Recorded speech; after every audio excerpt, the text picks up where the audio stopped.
Welcome to Jewish Cinémathèque, where we meet some of the important faces involved with films that tackle aspects of the Jewish experience. Today, I am joined by film writer-director Lynn Roth and young actor Augie Maturo. Their film, Shepherd, the Story of a Jewish Dog, relates the story of a special connection that a young boy has with his faithful dog during the perilous times of 1930s Nazi Germany. With Germany's Nuremberg Laws that created extensive restrictions on Jews, one such law prohibited Jews from owning pets. I know. It's hard. What shall we name this one? What about Kaleb? Welcome to the world, little Kaleb.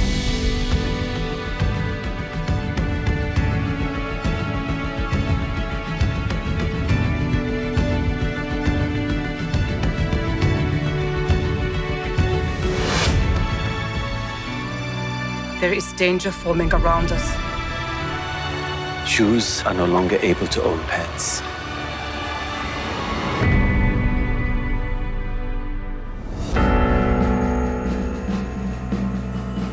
Blitz will be her name.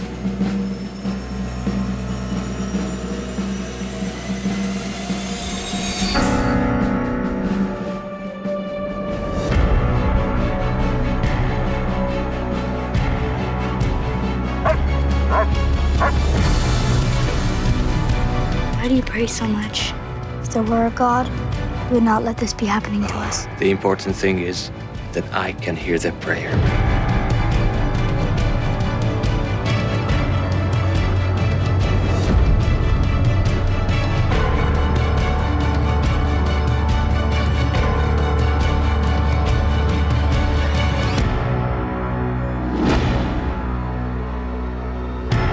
What would I do without you, Kaleb?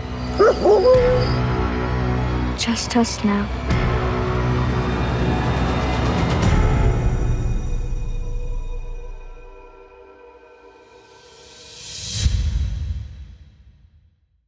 The film is an adaptation of Asher Kravitz's best-selling Israeli novel, The Jewish Dog. Lynn and Augie, welcome to Jewish Cinémathèque. It's really wonderful to have you with us. Hi, happy to be here. Yeah. Great. Lynn, so how did this project begin? Can you give us a little sense of it? Sure. Well, actually, many years ago, I was teaching a masterclass in filmmaking at Tel Aviv University. There was a partnership between Tel Aviv University and the United States, the Jewish Federation. And I would teach filmmaking, and I was teaching them how to pitch story ideas, because that's an important part of being a filmmaker. You need to pitch your idea so that somebody will buy it or commission you or whatever. So one of the students came up, and it was his turn to pitch, and he pitched this idea. He said a friend of his, Asher Kravitz, was going to write a book, and I heard the idea, and something happened to me. I just said, oh my God, I have to make this film. The idea just bored into my head. And so I waited for the book to be written, and I optioned the idea and the book, and I optioned it until we were able to make the film. That's how it started. That's fantastic. You were in Israel teaching. So you had just, I believe, finished your previous film, The Little Traitor? Yes, I was teaching during The Little Traitor as well. Yeah. That's something. So just so that our audience knows a little bit about your background, I mean, you started out as a youngster in television and then went on to make a feature film. And then The Little Traitor, which you shot in Israel, was your second feature. Was it something in your life that brought about these changes where you suddenly decided to shoot a movie in Israel and then to shoot a movie that relates to the Holocaust? Well, I'm definitely going through the Jewish period of my life. I come from a family of rabbis and cantors. Everybody is either a rabbi or a cantor. And so I have an extensive background in Judaism, and much of my family lives in Israel as well. So at the beginning of my career, I concentrated on women's issues because things were different in those days. And we were fighting, well, we're still fighting, but we were fighting for every single thing. So all of my work had to do with women overcoming obstacles. And then when I felt that I had done enough of that, I went into my Jewish period. And the Amos Oz book was also another project that completely grabbed me and didn't let me go. Yeah, The Little Traitor had been originally an Amos Oz novel, and then you brought in Alfred Molina. And did you work with Oz when you were developing the screenplay? I did. I had the extreme honor of working with him. It was a great experience. I was a nervous wreck too, because I'm such an admirer of his work. And I said, I have to change the script a little bit, the book a little bit. I have to do this, I have to do that. And it was like, don't worry. He was great. So you adapt an Israeli novel by Oz, and then you adapt an Israeli novel. Did you see this really as a kid's film? The Little Traitor also is geared for a broad audience. Yes, that's what it geared more towards, not a kid film, but a family film, a multi-generational film. Let's put it that way. Really suitable for, I would say, 11 and up. I know Augie had some of his friends come that were younger than that, but and they related to it. But I think just to be on the safe side, 11 and up. Augie, let me just ask you a couple of questions. Sure. What was it like to come and audition for this film? You had done a lot of work with Disney, and you had done a lot of TV work, and all of a sudden here you are auditioning for a film that deals with dogs and your relationship with a dog. And I don't even think you had a dog at the time. I didn't.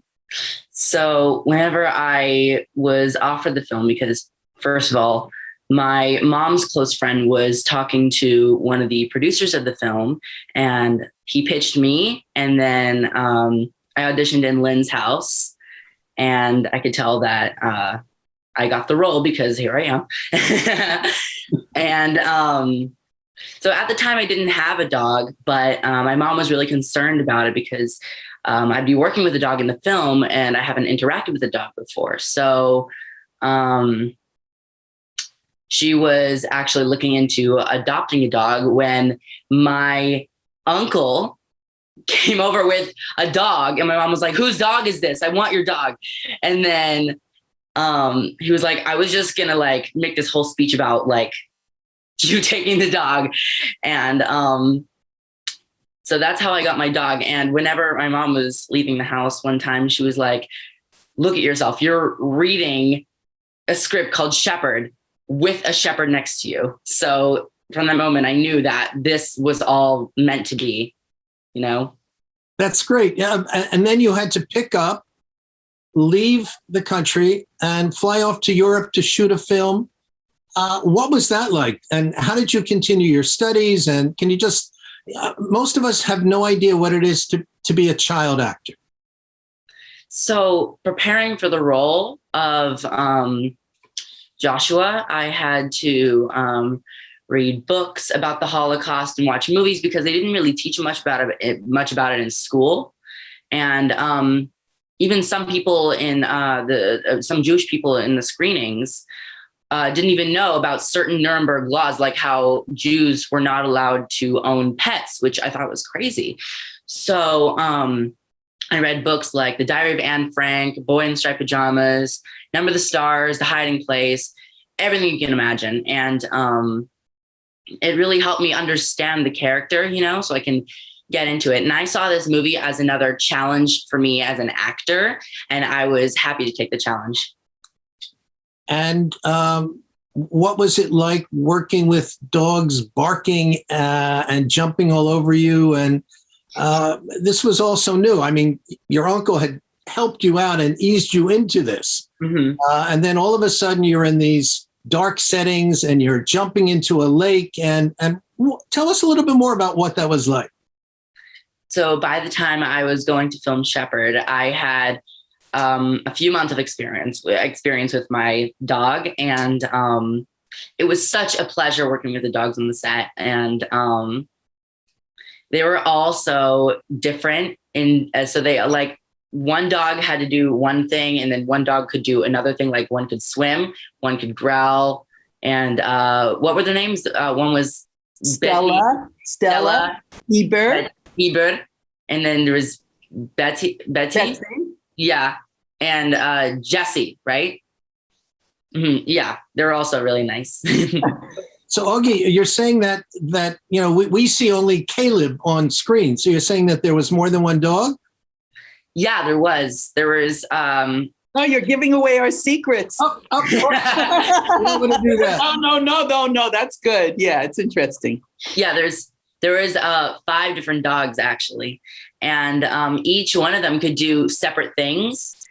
And so one dog, as I said, could growl, one could swim, one could do different things. So like all the dogs would be in a certain mood. So on a certain day, like if the dog wasn't cooperating, we would be like, okay, bring in Betty or bring in Eber. Wonderful.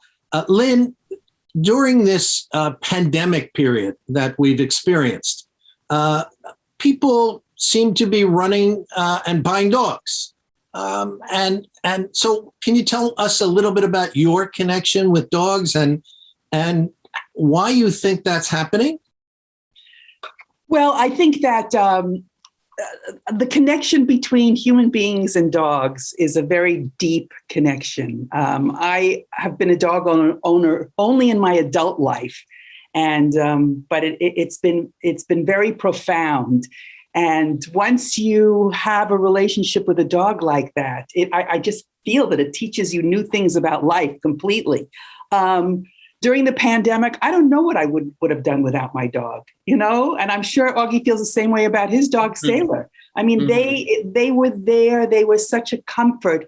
And why people were running to buy pets? Well, maybe because they wanted companionship. They were home much more often so they could be there for the dogs. I only hope that now that things are going back to a semblance of normalcy, that they will give those dogs the attention that they deserve. So you shot the film where?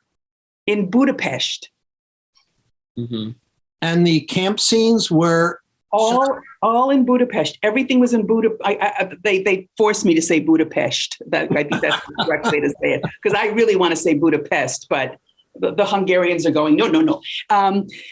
Yes, I wanted to originally film it in Germany where it takes place, and I did some location scouts there. But of course, when you go to Germany, everything is completely rebuilt because it was destroyed during that period of time. So when you walk around, it looks like, West Palm Beach.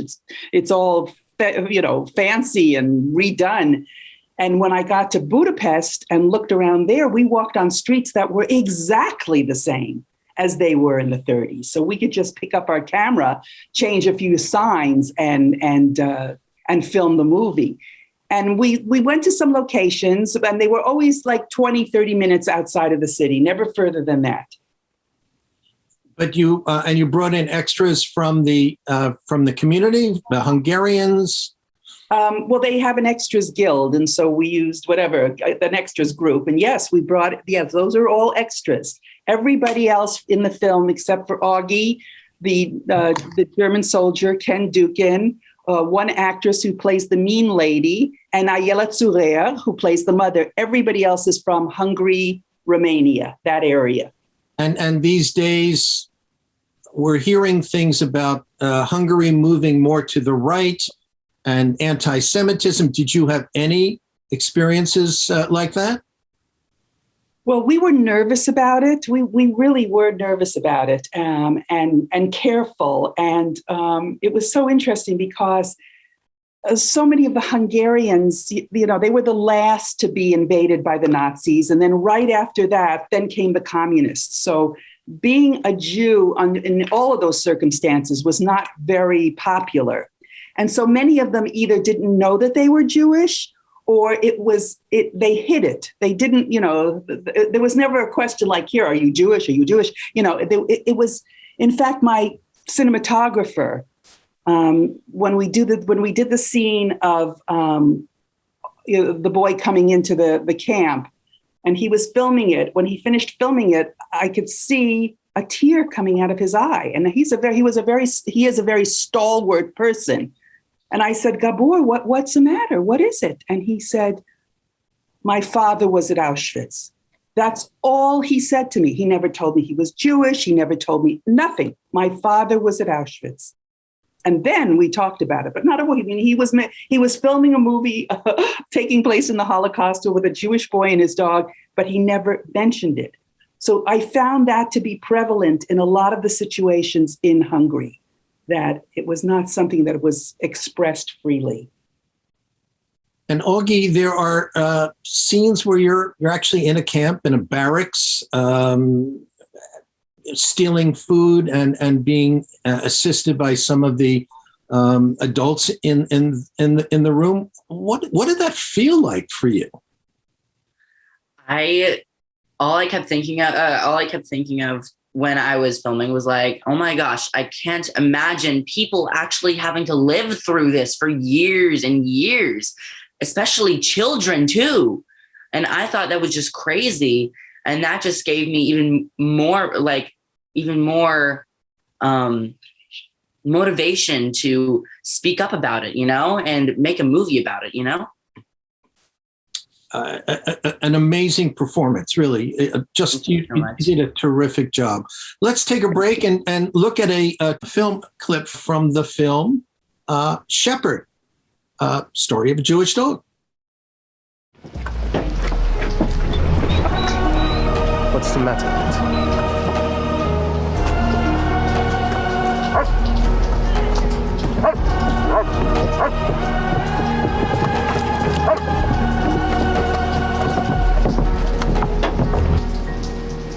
What is your dog's name? Blitz. May I pet him? I'd rather that you didn't. You see? He probably needs the company of a child. I used to have a dog like this. Oh, really? What was his name? Kaleb. So you had a dog and you like animals? Very much.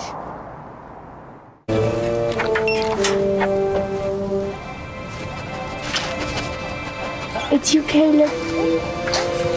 Isn't it?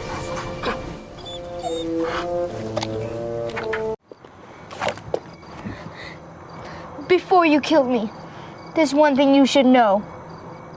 All this time that I took care of Blitz, as you call him, I was not taking care of your dog, but my dog. His name is Kaleb.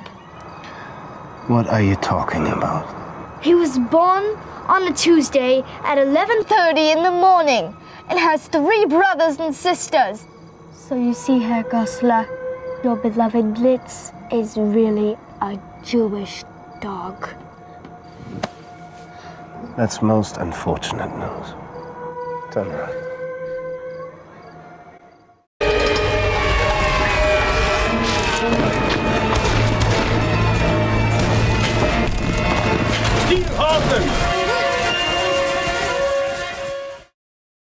Lynn, when you began working on this, you had worked in an industry where you were surrounded by large budgets, by big production staffs, and all of a sudden you ventured into this new world of the independent filmmaker. In this film, you surrounded yourself with superb actors and an incredible co-producer, Howard Roseman, who has a history also going back to a strong connection with Israel. He was in Israel during the 6-Day War, and he's made films with Jewish themes like you, Call Me by Your Name, and A Stranger Among Us. What was it like, first of all, working with Howard? He was very passionate about the project, and he was our main fundraiser in the project. He went out and he fell in love with the project. He was actually he was teaching with me in the class, but he went into another. We went in different directions, and then met up a couple of years later, where he said to me, "Whatever happened to that Jewish dog project?" And I said, "Oh, I wrote the script." And he said, "Let's take a look. Let's take a look at it." So we decided to work together at that point. Yeah, I mean, working on, and he's worked on big studio films, but working in this kind of a situation is a whole different mindset. I mean, I actually like it. I like it because it forces you to be more, it's humbling. First of all, it's humbling, but it forces you to be more creative. It really does. You can't just say, I'm going to do it this way and it's going to cost $1 bazillion. You have to say, how am I going to make this look good with a couple of shekels? That's what you're saying to yourself. It's incredible. But one of the things I think you learn in film directing school, if there is, that class, is you never direct animals or children. So you're both cool. That is from the minute you enter any kind of a film school, or you put your foot on the set of any movie or television show, they always say that. Do not work with children or animals. So, but I gotta say, I thought it was the greatest experience of my life. I mean, look at this boy. I'm felling from him, and the other children in the movie, and the dogs. Eric, I've worked with a lot of divas in my life, and these dogs were easy compared to them. So it was thrilling. I love working with dogs. I would work with them again. You chose to have Ayelet Sover as Shoshana, as the mother. She's an extremely well-known actor. She's been in Shtisel. She's been in Munich, in wonderful Israeli films like Nina's Tragedies.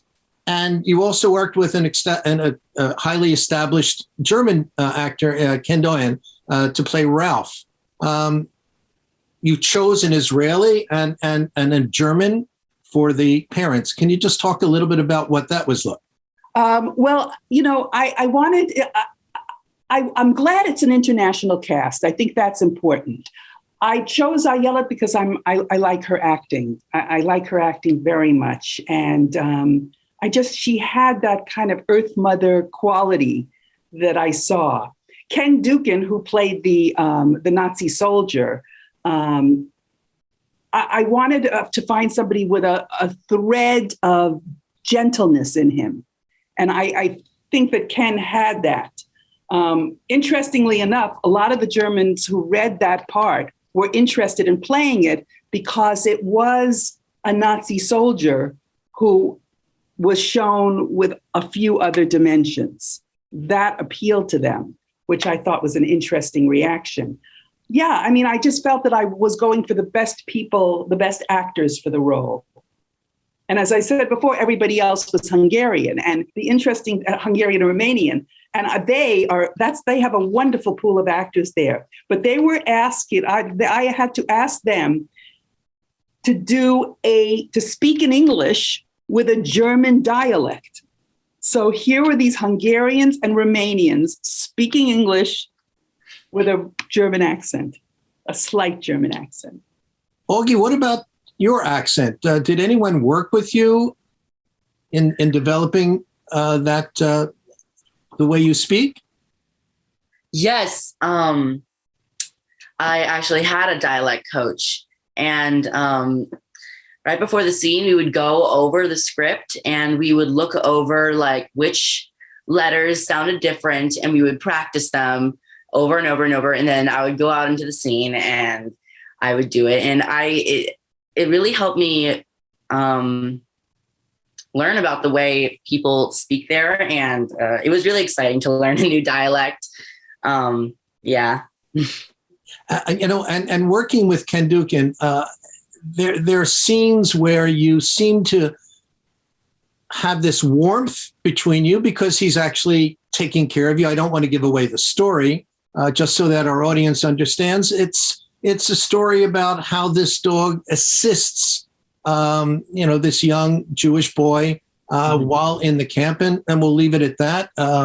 But here you are playing a Jewish boy in a concentration camp. developing a relationship with this Nazi who is both good and bad. What was that like, and how challenging was that for you?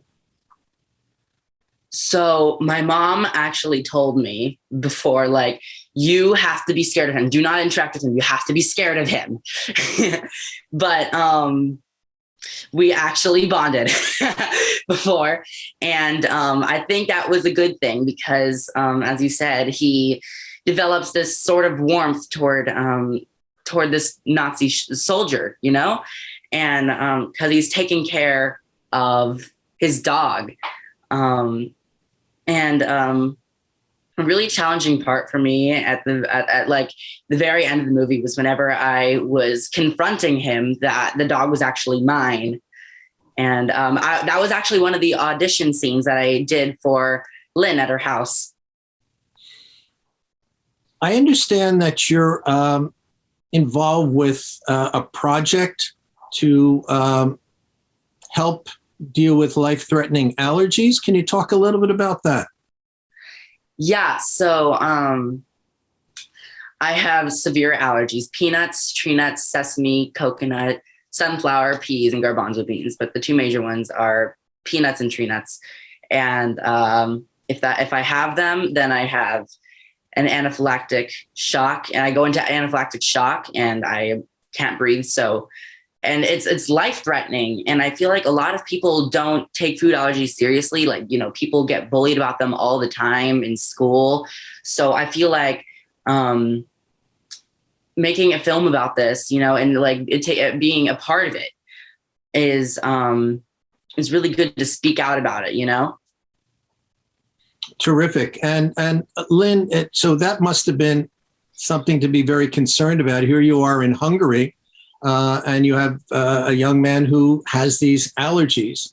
I must say that when he first came to my house that afternoon to audition, I did put garbanzo beans on the coffee table. I know. Can you believe it? And his mother, you know, but no, we were so careful. And his mother does a fantastic job working with him and making sure that everything is, you know, it can't even touch, the food can't even touch any of those things.